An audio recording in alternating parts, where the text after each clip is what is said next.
bendiga, mis amados hermanos, amigos. Hoy es lunes. Vamos a tener el estudio que corresponde a esta tarde. Como todos ya los de la congregación del Ministerio Internacional Las Águilas me conocen, pues soy el pastor Salvador Turcios. Para aquellos que no me conocen, el tema de esta tarde va a ser la iglesia en Sardis. Ya hemos estudiado 4 anteriormente y vamos a ir con la quinta, que es la iglesia en Sardis. Así que vamos a ponernos en las manos del Señor para que sea Él el que nos dirija con su Santo Espíritu. Padre eterno y santo, te damos gracias porque a ti te ha placido, Señor, darnos un día más. Y en esta hora, Señor, que vamos a tener este estudio a través de su santa y bendita palabra, usa mi vida, Señor, para bendición a mis hermanos, los que han de estar, Señor, conectándose a través de esta plataforma de internet. Señor, usa mi vida para bendición a ellos y que la palabra, Señor, que salga, vaya bajo la dirección de tu Espíritu Santo. Solamente, Señor, le pido en el nombre de Jesús que use mi vida para bendición a ellos y que todo, Señor, lo que hagamos en este lugar sea, mi Dios, para bendición y honra y gloria suya. Perdonen, mi amado, estoy un poquito malito de la garganta, pero no puedo dejar de dar el estudio en esta tarde. Así que vamos a abrir nuestras Biblias en el libro de Apocalipsis, capítulo 3. Vamos a estar leyendo del verso 1 al 6. Apocalipsis, capítulo 3, versículo 1 al 6. Dios me la bendiga, pastora Sonia Medina. Qué bueno que ya se está conectando. Y como dije, la iglesia en Sardis. Apocalipsis, capítulo 3, versículo 1 al 6. Dice así, en el nombre del Padre, del Hijo y del Espíritu Santo. Escribe al ángel de la iglesia que está en Sardis, el que tiene los 7 espíritus de Dios y las 7 estrellas, dice esto: yo conozco tus obras, que tienes nombre de que vives y estás muerto. Sé vigilante y afirma las otras cosas que están por morir, para morir, porque no he hallado tus obras perfectas delante de Dios. Acuérdate, pues, de lo que has recibido y oído, y guárdalo, y arrepiéntete, pues si no velas, vendré sobre ti como ladrón, y no sabrás a qué hora vendrá o vendré sobre ti. Versículo 4. Pero tienes unas pocas personas en Sardis que no han manchado sus vestiduras, y andarán conmigo en vestiduras blancas, porque son dignas. El que venciere será vestido de vestiduras blancas, y no borraré su nombre del libro de la vida, y confesaré su nombre delante de mi Padre y delante de sus ángeles. El que tiene oído, oiga lo que el Espíritu dice a las iglesias. Como dije desde el principio, cuando hablé acerca de la iglesia Éfeso, aquí la palabra de Dios nos retrata a cada uno de nosotros, a cada institución y a la iglesia específicamente. Y cuando hablo de iglesia, estamos hablando de nosotros porque el cuerpo de Cristo es la iglesia y usted y yo somos la iglesia de Jesucristo. Dios te bendiga, Xiomara. Así que a manera de introducción, esta ciudad de Sardis, o esta iglesia que estaba en Sardis, fue ubicada a unos 50 kilómetros de distancia de la que estuve explicando la vez anterior, de Tiatira.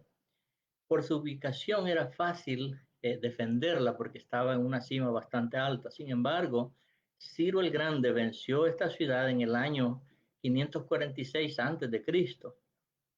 Fue vencida y pues la tomó cautiva. De igual manera pasó otra vez con Antíoco. Este fue unos 218 años antes de Cristo, que también sufrió la captura de estas ciudades. Entonces acuérdense que estos eran unos reinados, gobiernos que tomaban las ciudades. El problema aquí en esta ciudad, como lo he dicho en las otras anteriores, era la terrible idolatría que había en ellas. Y esto hacía pues que estos mismos emperadores se dispusieran al pueblo a que los adoraran, a que los veneraran, a que los honraran como dioses, pero ellos no son dioses. Así que es importante que conozcamos esto. Ahí había una estatua grande que era la Cíbele. Esta era una adoración a esta diosa, le llamaban ellos, que era comparada con la que tenían los de Éfeso, que era la Diana, la grande de los Efesios, le llamaban ellos. Para este tiempo únicamente han quedado algunas columnas ahí como testimonio de que ahí estuvo la existencia de este templo. Ya estos lugares pues han sido solamente hay ruinas, es arqueología la que hay ahí nada más. Así que en las excavaciones que hacen los arqueólogos se encuentran todas estas pruebas de que ahí estuvo esta iglesia.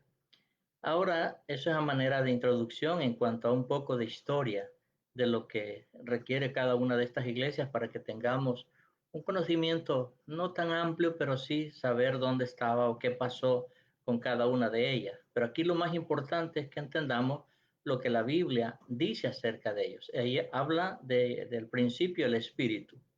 La descripción de Cristo es la que aparece aquí en la primera instancia. Esto nosotros lo encontramos en Isaías 11, verso 2, cuando dice el que tiene los 7 espíritus. El único que tiene estos 7 espíritus es Jesús, Dios mismo.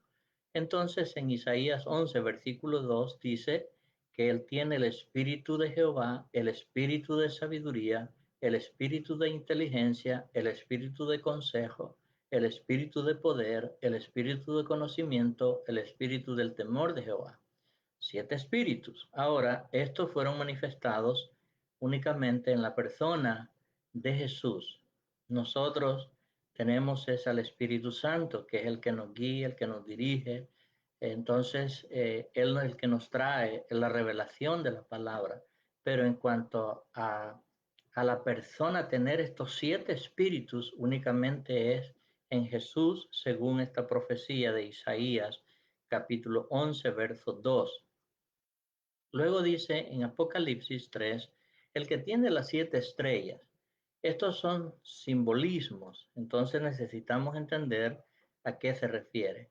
En el verso 20 del capítulo 1 nos revela lo que es estos 7 estas 7 estrellas que aparecen. Y dice Apocalipsis 1:20, el misterio de las 7 estrellas que has visto en mi diestra y de los 7 candeleros de oro, las 7 estrellas son los ángeles de las 7 iglesias y los 7 candeleros que has visto son las 7 iglesias. Aquí la misma escritura explica lo que significa estas figuras que estaban cuando Jesús da esta declaración al apóstol Juan.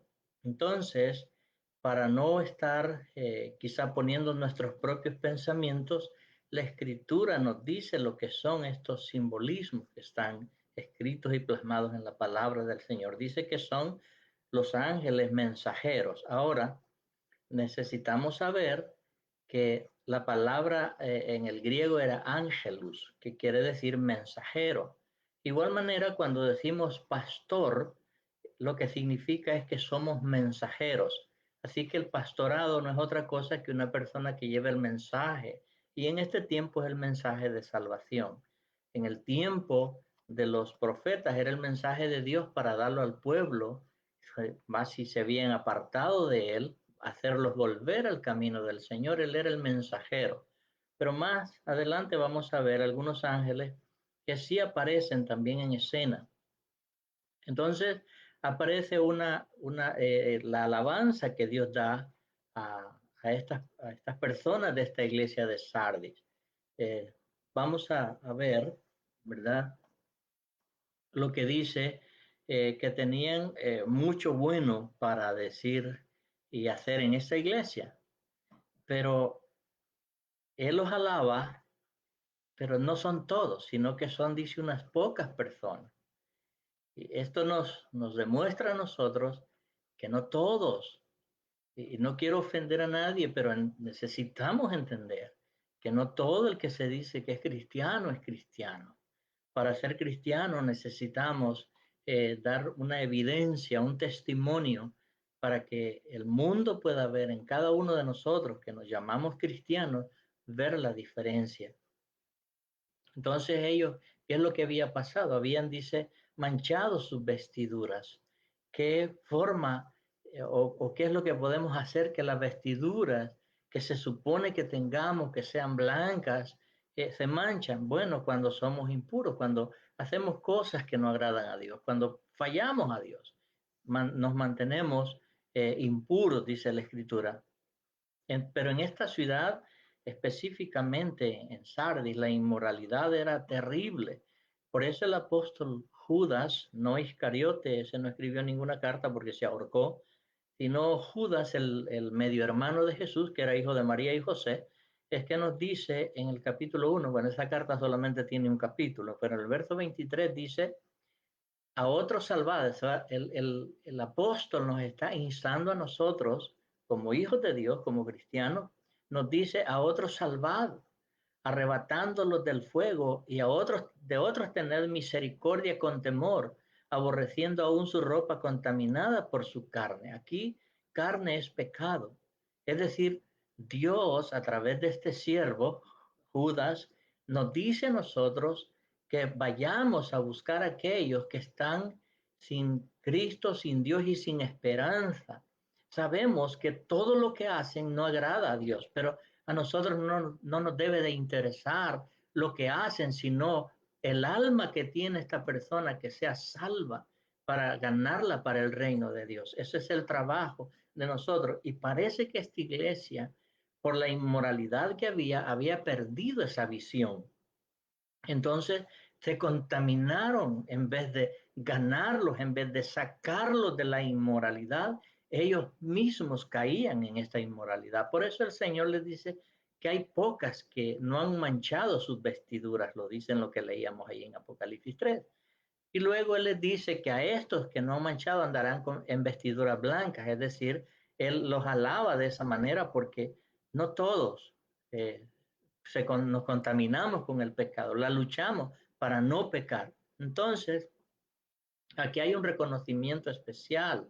De nuevo, el único que conoce cómo es que están nuestras vidas es Él, porque el Espíritu Santo es el que escudriña nuestro espíritu, nuestro ser. Entonces, a Él no le podemos engañar. Podemos engañar al ser humano, pero no a Dios. Dios es omnisciente, todo lo sabe. Pero dice en la escritura que leíamos, andarán en vestiduras blancas, es decir, que aunque estemos aquí en esta tierra, no porque yo tengo esta camisa blanca, es porque quiere decir que andamos en vestiduras blancas. Esta vestidura blanca es lo interno, no es lo externo. Dios trabaja al revés del mundo. El mundo quiere trabajar de afuera hacia adentro del ser humano. Cristo, a través de su palabra, trabaja de adentro hacia afuera. Entonces vamos a reflejar algo diferente, nuestra conducta. Esa es la vestidura de la cual el Señor nos está hablando.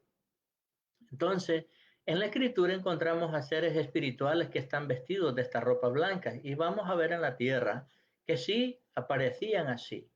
En Lucas 24, verso 4. Lucas 24, versículo 4 dice, aconteció que estando ellos o ellas perplejas por esto, he aquí, se pararon junto a ellas dos varones con vestiduras blancas. Aquí está hablando de la resurrección de Jesús. Cuando Él resucita, las mujeres habían llegado al sepulcro y vieron a este hombre que está vestido de blanco. Esos varones, dice la escritura, estaban vestidos de ropa blanca. Claro, en la escritura cuando leemos, ellas pensaron que era el hortelano el que guardaba el cementerio, pero no eran los ángeles, eran un par de ángeles que se estaban guardando ahí donde Jesús había estado sepultado, pero ya no estaba ahí, él había resucitado. Por eso dice Lucas 24:4, aconteció que estando ellas perplejas por esto, porque no vieron a Jesús, de aquí se aparecieron junto a ellas dos varones con vestiduras resplandecientes, esto es blanco. Esto lo vemos también en Marcos, capítulo 9, versículo 3. Marcos, capítulo 9, versículo 3. Dice, aquí habla de la transfiguración de Jesús. Entonces dice, y sus vestiduras se volvieron resplandecientes, muy blancas, muy blancos, como la nieve, tanto que ningún lavador en la tierra los puede hacer tan blancos. Es decir, la pureza de Dios se manifiesta en este día cuando Pedro, Juan y Andrés habían subido a esta cima de este cerro y él se había transformado. Ahí lo vieron en su esencia, en su forma de ser. Entonces le vieron esas vestiduras blancas que lo que significa es pureza, santidad. Eso es lo que significa estas vestiduras que aparecen en la escritura. Y aún aquí en Apocalipsis, en el capítulo 19, nos dice en el verso 8 que nos gocemos y nos alegremos porque han llegado las bodas del Cordero y a su esposa se le ha concedido que se vista de lino fino y resplandeciente. Y luego él dice la razón, porque dice, porque el lino fino y resplandeciente son las obras justas de los santos. Esas son las vestiduras. Esas son las vestiduras que Él quiere, nuestra forma de conducirnos, nuestra forma de tratar. Esa es la vestidura que el Señor quiere en nosotros. Ahora, en la iglesia que estamos estudiando, Sardis, un grupo, no todos, un grupo se había contaminado y las obras que estaban haciendo, aunque no paraban de hacer las obras, dice que las estaban haciendo imperfectas. En otras palabras, que aunque estaban trabajando mucho para la obra, Dios no se la recibía. Eso es lo que dicen en Apocalipsis. Por eso, en el capítulo 3, versículo 1 y 2 dice, escribe al ángel de la iglesia en Sardis, el que tiene los 7 espíritus de Dios y las 7 estrellas, dice esto, yo conozco tus obras, que tienes nombre de que vives y estás muerto. Sé vigilante y afirma las otras cosas que están para morir, porque no he hallado tus obras perfectas delante de Dios. Es decir, que tenemos que tener cuidado. No es que no vayamos a hacer la obra. El problema muchas veces es que hay mucho movimiento que repartiendo para acá, quedando para allá, y estamos trabajando tanto en la obra que nos olvidamos del Señor de la obra, y Él no quiere eso. Él quiere que usted y yo estemos siempre trabajando en la obra, pero sin separarnos del Señor de la obra, que es Cristo Jesús. Así que posiblemente hay muchas organizaciones hoy en día, muchas, pero que muchas, amados hermanos, que reparten comida, que dan bolsas de comida, que dan una compra, que dan allá. Pero déjeme decirle una cosa, ¿cuántas de esas vidas son salvas por el sacrificio que Cristo hizo en la cruz del Calvario? No, no hay.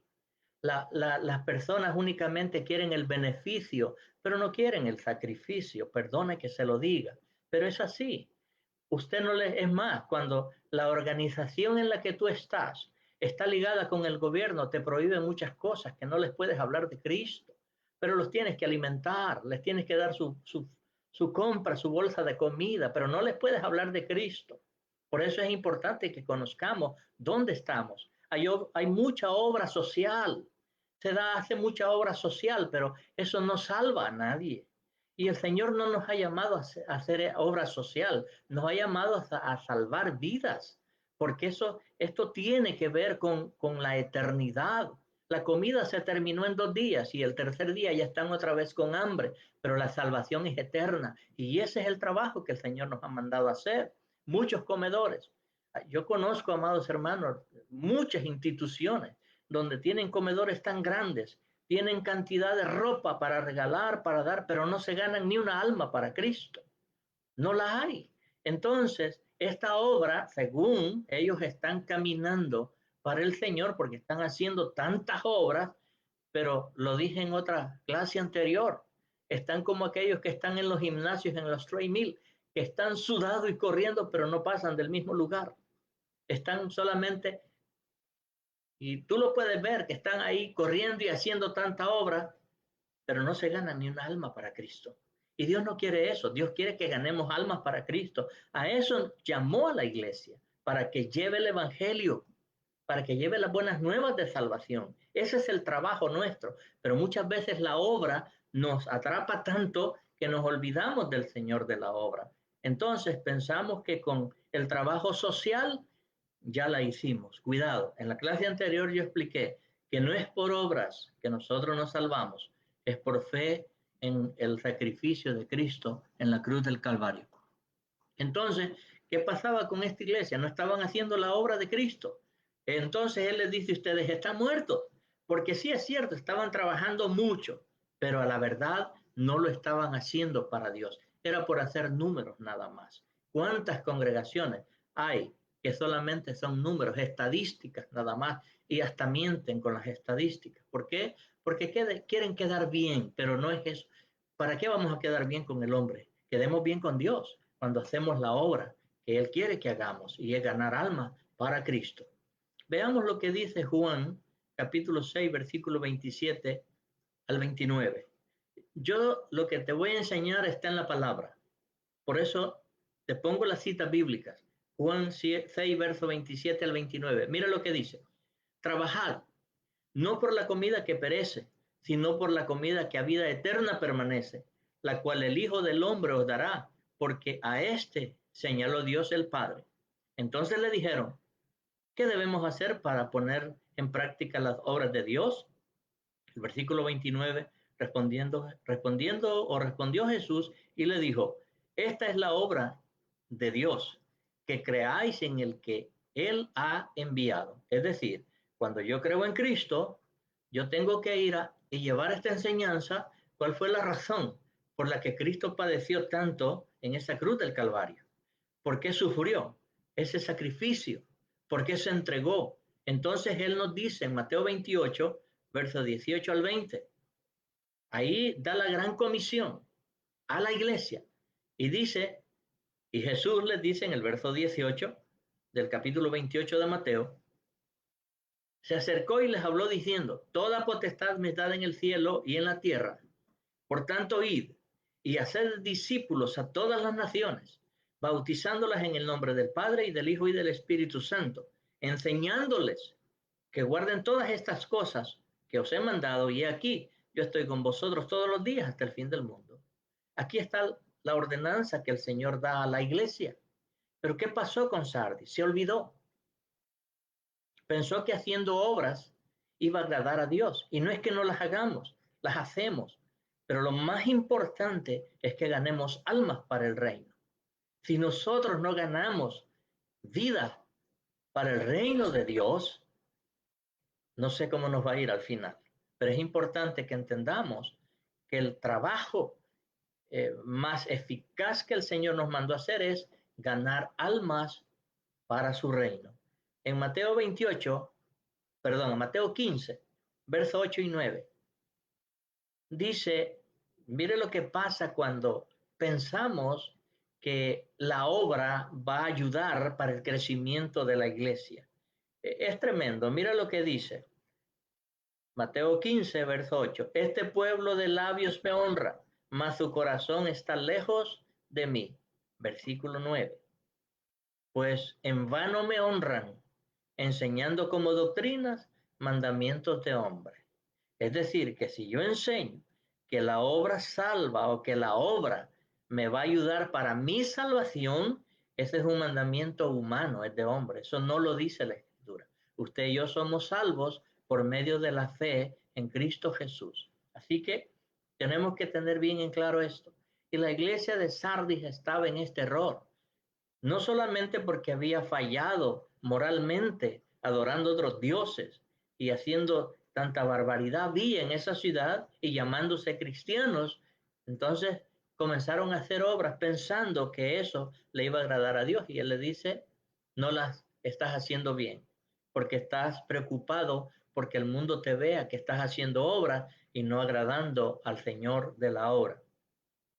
Es posible que se pueda tener mucho movimiento, como dije, de un lado a otro, llevando para acá, trayendo para allá, pero es lamentable que en el área espiritual no estemos creciendo como Dios quiere que nosotros crezcamos. Entonces, le dice, hace una comparación, le dice, tú dices que estás vivo, pero estás muerto. Entonces, cuando Dios dice a una congregación o a una persona o a una institución, tú crees que estás vivo, pero yo te veo muerto, entonces hay que prestar atención. Entonces puede ver que puede ser una buena iglesia a la vista de los demás, a la vista del ser humano, pero es que no vamos buscando que el hombre nos elogie, tenemos que buscar que a Dios le agrade lo que hacemos. Eso hará la diferencia.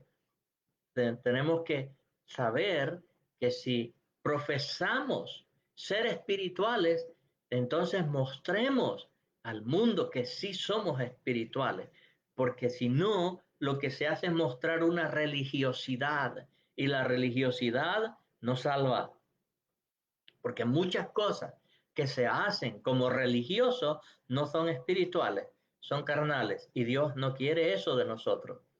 Así que no conducían, el pueblo de aquí, de esta iglesia, Sardis, no conducía al pueblo a una espiritualidad, a que se acercaran a Dios, sino que eran la obra que estaba dando.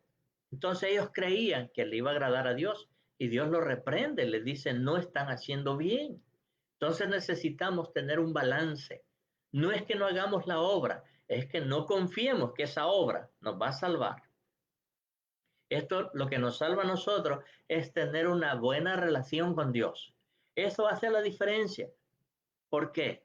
Porque el momento que la persona a usted le muestre el plan de salvación, aunque le dé, como dije, la bolsa de comida, pero tiene que darle una forma de cómo él puede recibir el perdón de su pecado y es únicamente a través de Jesucristo. Y si entienden, van a tener un genuino arrepentimiento, tal como los líderes o los que participaban en esta iglesia de Sardis necesitaban, porque que necesitaba Dios que ellos volvieran una vez más a lo que al principio fueron. Pero de nuevo, cuando nosotros nos descuidamos, como dice la Escritura, le dice, sé vigilante. Así nos dice el Señor, sé vigilante. Es decir, que estemos atentos a lo que está pasando en nuestro alrededor, si está bien o está mal, no para la humanidad, para Dios. Es ahí el cuidado que tenemos que tener. Así que, como dije, la ciudad fue tomada algunas veces en el pasado, pero ahora solamente hay algunos vestigios ahí. Hoy en día, el enemigo, Satanás, está buscando cualquier forma de cómo destruir la iglesia, que es el cuerpo de Cristo.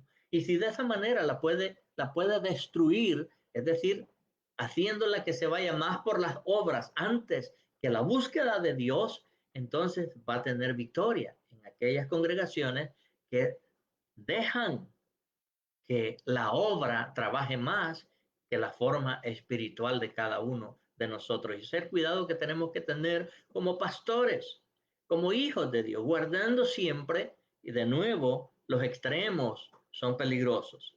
Así que el enemigo, como dije, hace y tiene muchas maniobras que son para destrucción. Puede ser que use palabras o sentimientos mal fundados, quizás egoísmo o falta de perdón, y entonces no entendemos que la Biblia dice, quítese de vosotros todo eso, dice el Señor. Es decir, si alguien tiene sentimientos mal fundados, rencor, egoísmo, falta de perdón, la Biblia nos dice a nosotros, quítese de vosotros todo eso. ¿Por qué? Porque el enemigo es astuto, pone a competir, a no que la obra mía es mejor, que la obra tuya. No, no, amados. Aquí lo que cuenta es la vida espiritual de cada uno de nosotros. Sea que hagamos la obra o no la hagamos, Dios va a ver su espiritualidad. Y le dice a la iglesia, afirma las cosas que están por morir. Es decir, no que sean las más importantes. No dice cuáles cosas eran, pero posiblemente la iglesia había descuidado el testimonio. El testimonio no solamente de que fuera una iglesia que se rigiera por la palabra de Dios, sino que habían permitido enseñanzas que no estaban Dios de acuerdo con ellas. Se olvidaron de la obra evangelística, es decir, no evangelizaban. Ellos creían que estando haciendo la obra estaba todo solucionado. No, amados, la enseñanza es importantísima. Claro, tiene que ser una enseñanza basada en la palabra de Dios, porque de lo contrario caeríamos en un error de enseñanzas equivocadas y esto tiene que ver con vida eterna o muerte eterna. Y cuando estoy hablando de muerte, no estoy hablando de muerte física, sino una muerte espiritual.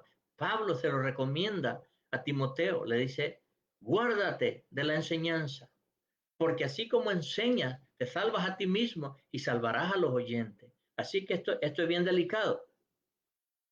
Esto nos implica que cada uno de nosotros, que Dios nos ha dado esta oportunidad de ser ministros, de ser líderes, podamos conducir en una enseñanza y fortalecer a los creyentes.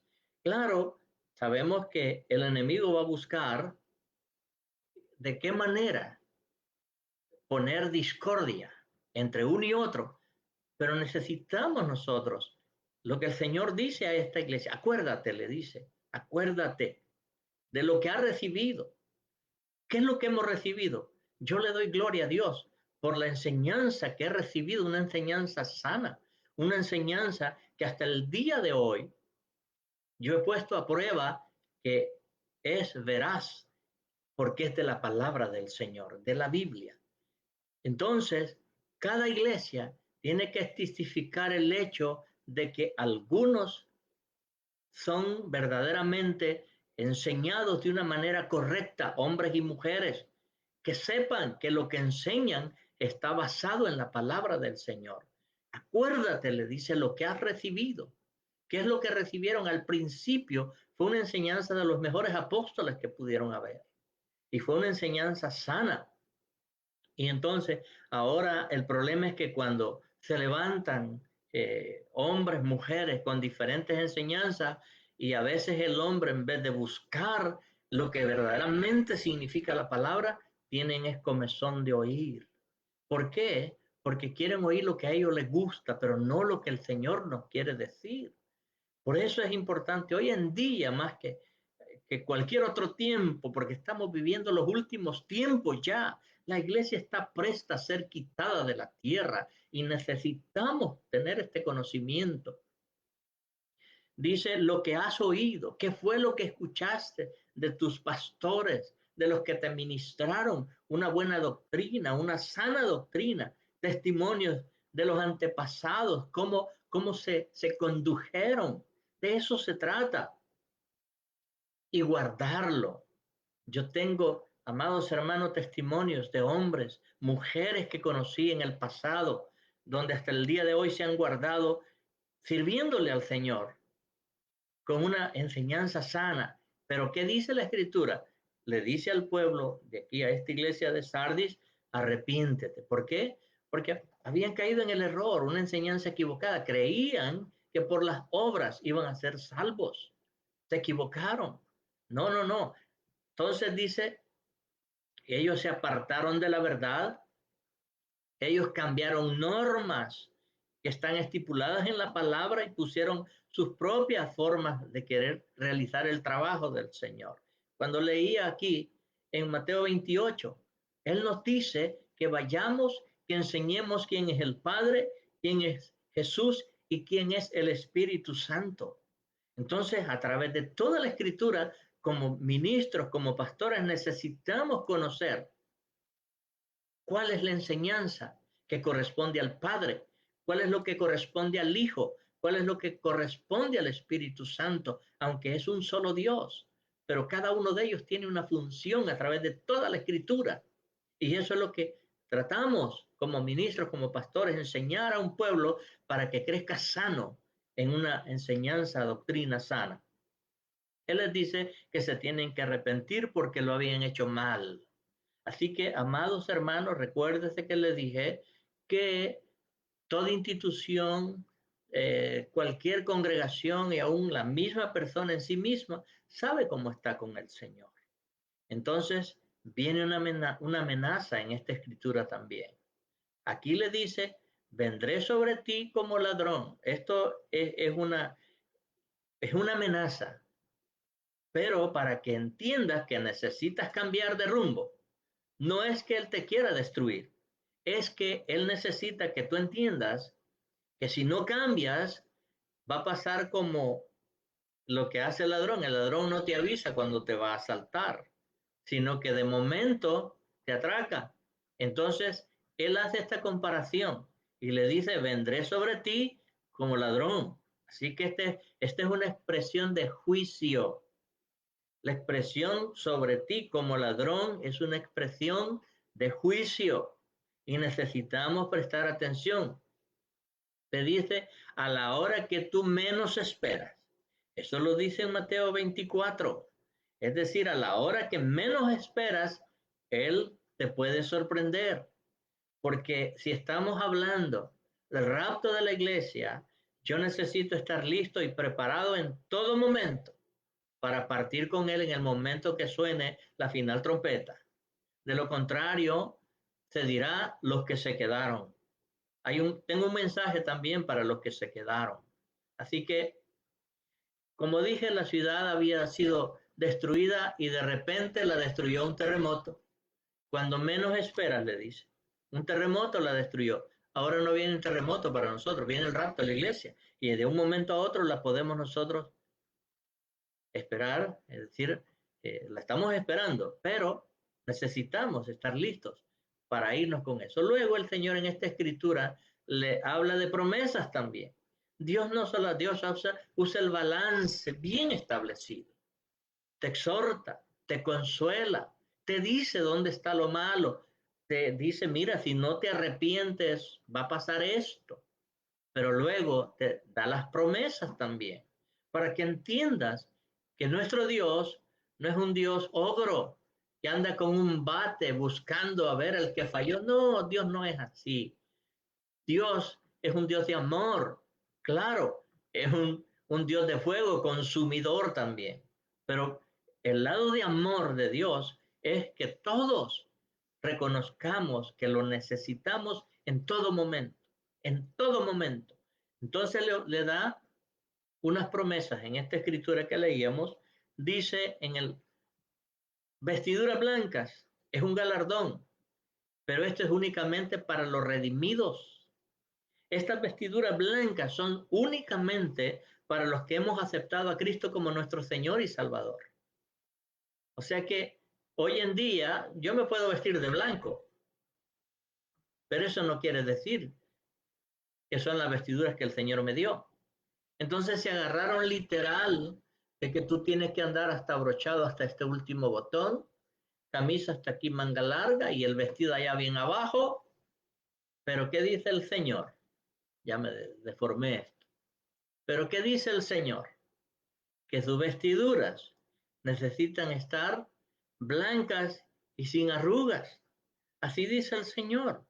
Ahora, otra cosa fuertísima que hay, además de esta promesa, es que su nombre no será borrada del libro de la vida. Eso lo dice el versículo 23. Dice, no borraré su nombre del libro de la vida. Escuche esto. Cada ser humano tiene su nombre escrito en el libro de la vida. El problema es que puede ser borrado. Vamos a ver cómo. Estos, lo que quiere decir es que si tu nombre está escrito en el libro de la vida, necesitamos cuidar lo que no vaya a ser borrado. Sé que algunos medios dicen que la salvación no se pierde. ¿Ok? Yo entiendo que la salvación no se pierde. El que pierde la salvación soy yo, porque la salvación vuelve a Dios. Pero si yo peco, la salvación se pierde. Ahora, lucho por no pecar para que mi salvación no se pierda. Y eso es lo que te quiero enseñar, que la luchemos, que no peques. No te estoy enviando a pecar. Te estoy diciendo que hay que guardarnos para que nuestro nombre no sea borrado. Porque eso es lo que dice el versículo. Yo tengo que verle el antítesis del versículo. Él dice, su nombre dice, no borraré su nombre del libro de la vida. Pero ¿qué pasa si no llegas y vences? Porque dice, el que venciere, le daré vestiduras blancas y no borraré su nombre del libro de la vida. Pero ¿y si no vences? ¿Se queda ahí el nombre escrito en el libro de la vida? No, dice que es borrado. Y ya lo vamos a ver en un momento. Porque todo lo que te enseño, yo no corro para enseñarte. porque necesito que entiendas con claridad la palabra de Dios. Cada ser humano, como dije, su nombre está escrito en el libro de la vida, porque es una genealogía que hay. Cada recién nacido tiene su nombre escrito en el libro. Bueno, vamos a ver si se puede borrar o no se puede borrar. Veamos lo que dice Apocalipsis 20, versos 12 y 15. Apocalipsis 20, versículo 12 y 15 dice, y vi los otros muertos, grandes y pequeños, de pie ante Dios, y los libros fueron abiertos, y otro libro fue abierto, el cual es el libro de la vida. Y fueron juzgados los muertos por las cosas que estaban escritas en los libros, según sus obras. Y el que no se halló, aquí está lo tremendo, hermanos.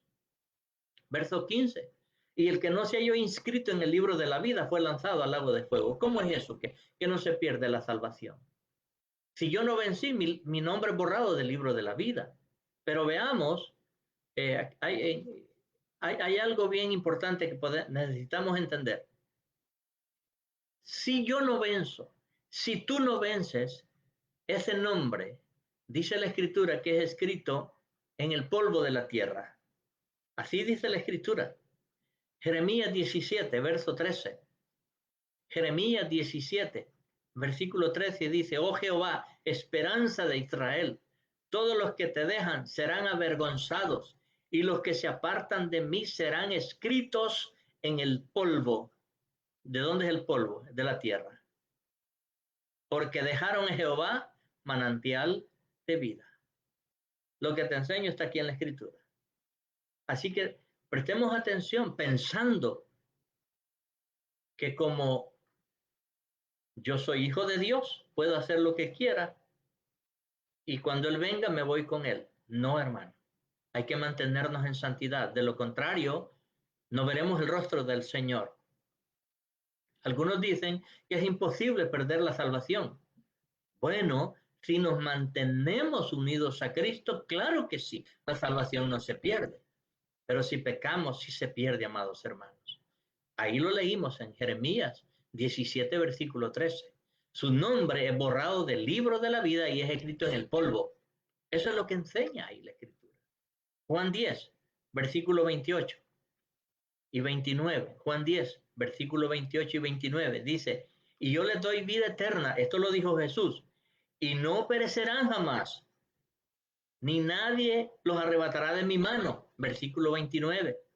Mi Padre que me las dio es mayor que todos y nadie las puede arrebatar de la mano de mi Padre. Claro que sí, pero si yo permanezco en Él.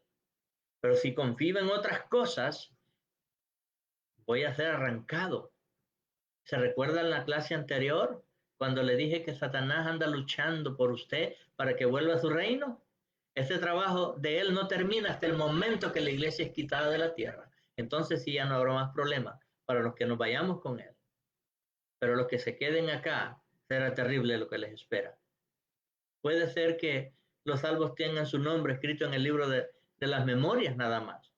Como dice en Malaquías 3:16. El libro de memorias es el libro de las obras.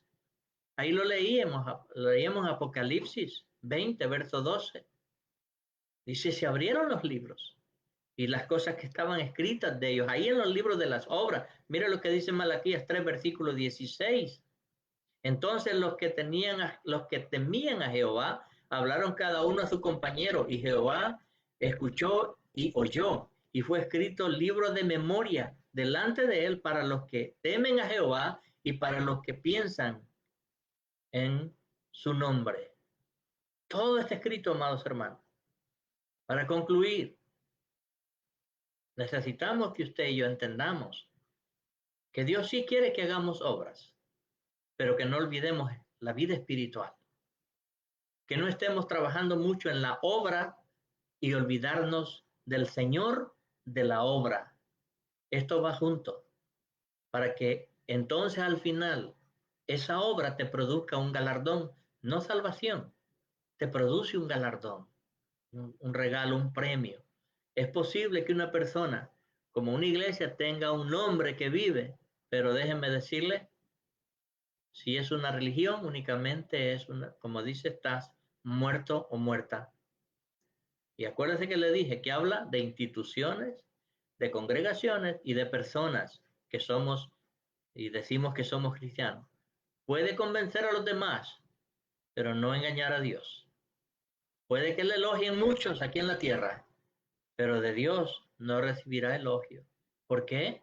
Porque confió en la obra y no confió en el Señor de la obra.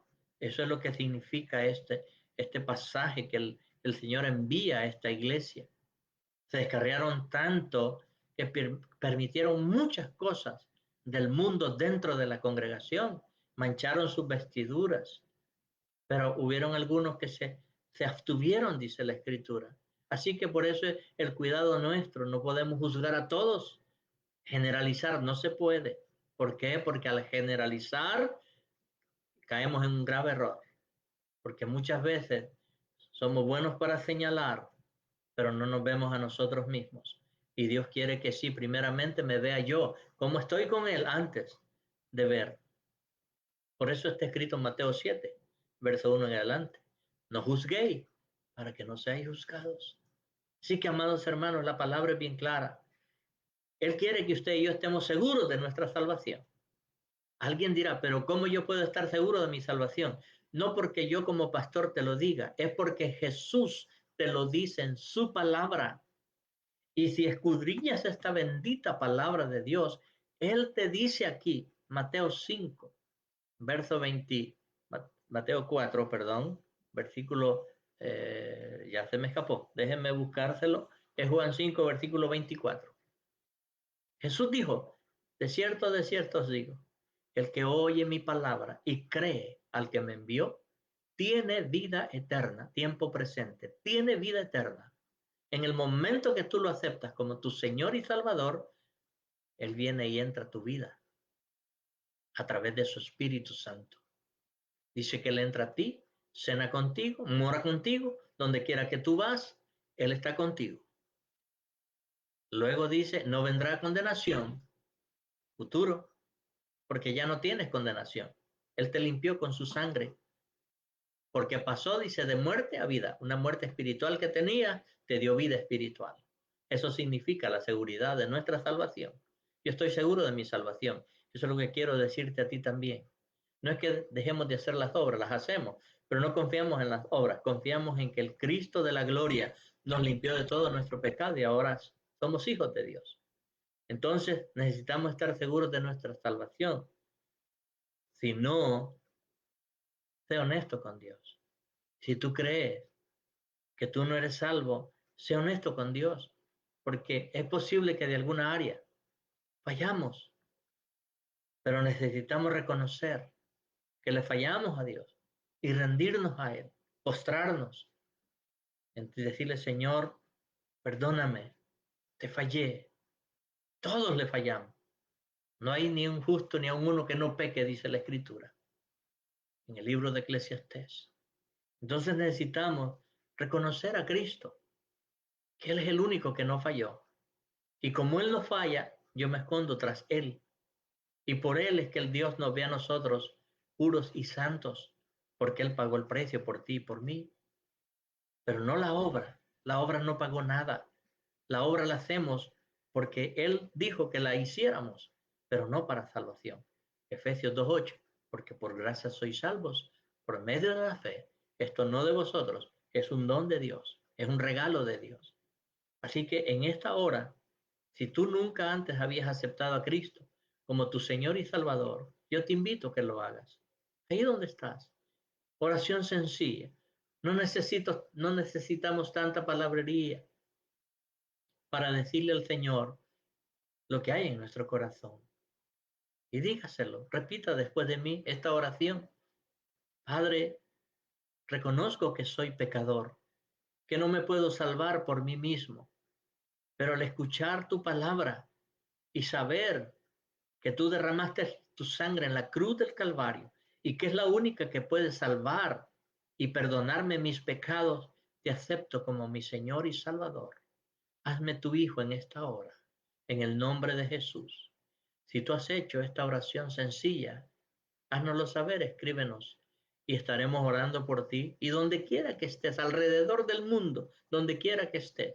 Y si entiendes este mensaje que el Señor te ha dado en esta tarde, a través de mí. Busca un lugar donde congregarte y Dios, te aseguro que jamás te fallará y te dará la vida eterna, como dice en su palabra. Vamos a orar porque dentro de un poco de tiempo nuestro hermano Pastor Manuel se estará conectando. Así que vamos a orar y para el día jueves, si el Señor no ha venido, estaré dando la iglesia en Filadelfia. Así que vamos a orar. Padre Santo y Eterno, te bendecimos, te glorificamos, te damos la honra, la gloria, el poder, la alabanza, porque solamente a ti te pertenece, Señor. En esta hora, Señor, le doy gracias por haber usado mi vida para que aquellos oyentes, Señor, de este mensaje puedan ser, mi Dios amado, eh, bendecidos en el conocimiento de tu palabra, Señor. Permita, mi Dios, que en este tiempo que estamos viviendo difícil, mi Dios, de pandemia, cada uno de aquellos, Señor, que han sido tocados o lastimados por este virus, sean restaurados en el nombre de Jesús. Padre, conforme a tu misericordia, nosotros pedimos que en tu amor, tu mano sanadora sea sobre ellos y que restaure sus vidas en el nombre de Jesús. Amén, Señor, y amén. Dios me los bendiga, mis amados hermanos, y que tengan una feliz noche. Dios me les bendiga.